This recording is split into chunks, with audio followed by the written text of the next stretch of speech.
Ya, assalamualaikum warahmatullahi wabarakatuh. Perkenalkan, nama saya Miftahul Babidasari, nomor NIM belakang 141 dari akuntansi D 2019.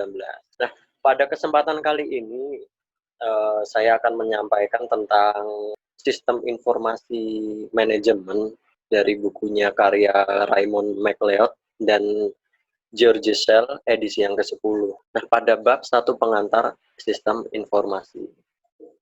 Nah, yang pertama adalah sejarah sistem informasi itu sendiri.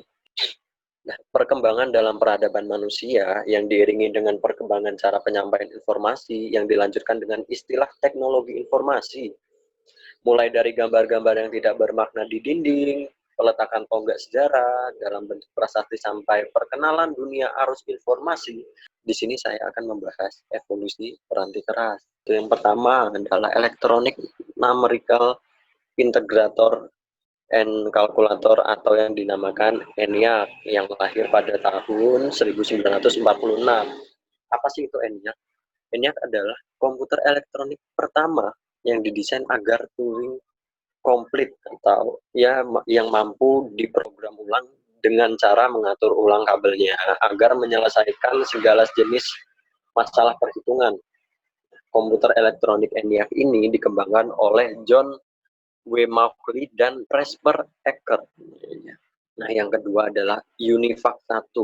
Apa itu UNIVAC 1? UNIVAC 1 merupakan kepanjangan dari Universal Automatic Computer pertama yang dilahirkan pada tahun 1951 oleh perusahaan Amerika bernama Sperry Rand Corporation untuk pasar Amerika. Kedua penemu UNIVAC 1 merupakan orang yang pernah menemukan ENIAC, yaitu yang saya bahas sebelumnya, ENIAC, Electronic Numerical Integrator dan komputer. Yang selanjutnya ada IBM System 360. Apa itu IBM System 360? IBM System 360 itu termasuk keluarga sistem komputer mainframe yang diumumkan oleh IBM pada tanggal 7 April 1960 yang dikirim antara 1965 dan 1978. Nah, itu adalah keluarga pertama komputer yang dirancang untuk menutupi berbagai kelengkapan dari hal yang kecil ke hal yang besar, baik komersial dan ilmiah. Begitu. Dan yang selanjutnya ada komputer mini. Komputer mini adalah komputer kelas multi-user yang dalam spektrum komputasi berada di posisi menengah ke bawah kelas komputer mainframe dan sistem komputer single user seperti komputer pribadi. Yang selanjutnya adalah komputer mikro. Komputer mikro itu sebuah kelas komputer yang menggunakan mikroprosesor sebagai CPU utamanya. Gitu. Nah, yang selanjutnya adalah komputer pribadi atau yang dikenal dengan privat komputer PC. Kalau orang-orang menyebutkan itu terlahir diproduksi pada tahun 1982. Ada komputer yang dapat digunakan. Dan yang terakhir adalah netbook, kalkulasi 75.000 kali dari UNIVAC dan hukum Moore. Dan selanjutnya ada pengantar arsitektur komputer.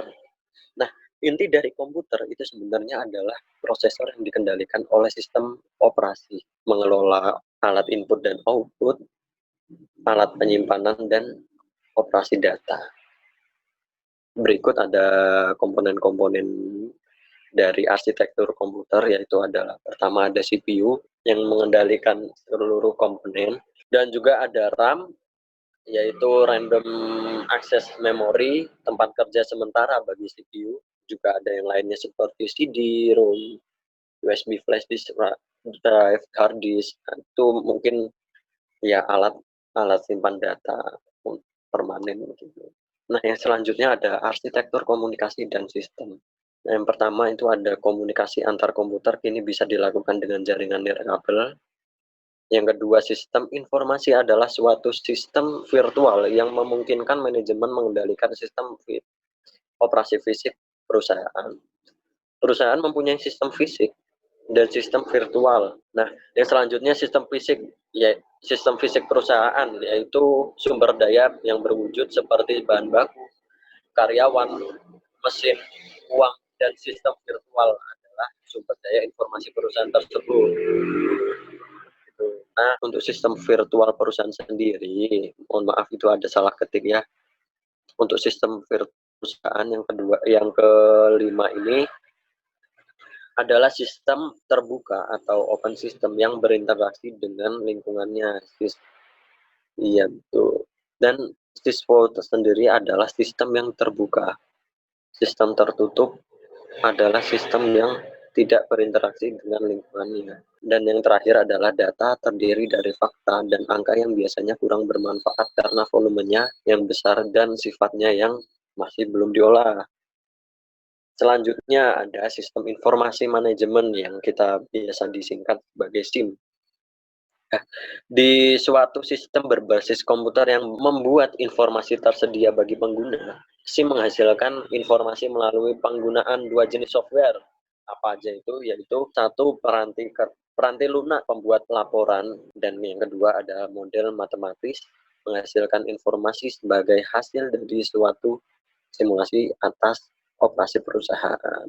Nah, yang selanjutnya adalah sistem kantor virtual atau virtual office system. Otomatisasi kantor yaitu penggunaan elektronik untuk memfasilitasi komunikasi.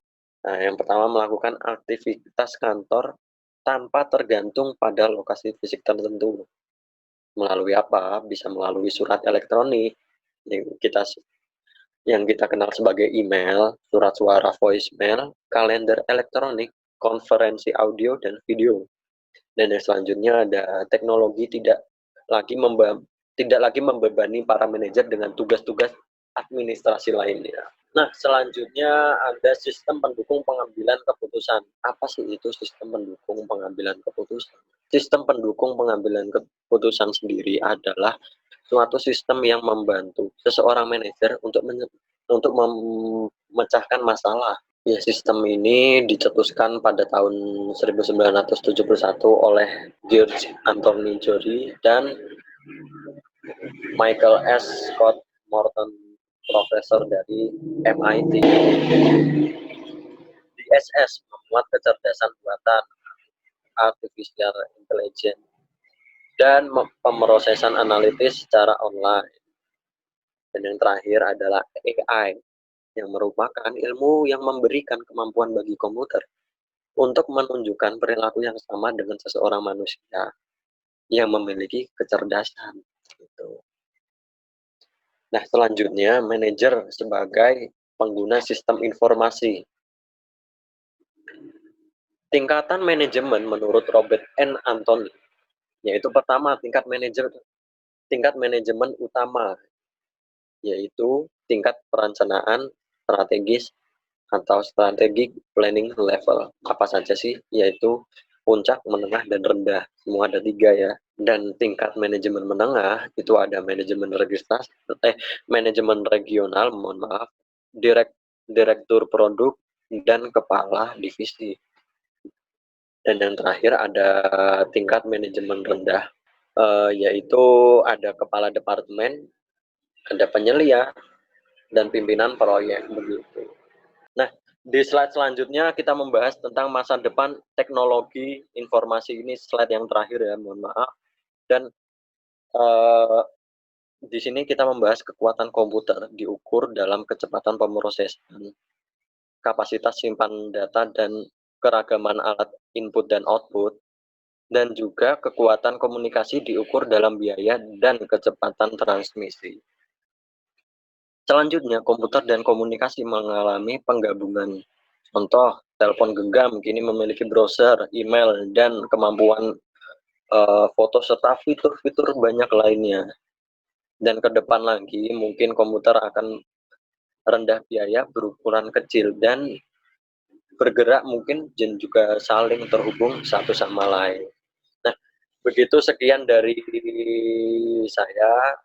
Apabila masih banyak kekurangan dan mohon maaf juga ini syutingnya di luar ruangan, jadi banyak sekali suara kendaraan yang lewat. Sekian dari saya. Apabila ya masih banyak kekurangan, saya mohon maaf yang sebesar-besarnya. Assalamualaikum warahmatullahi wabarakatuh.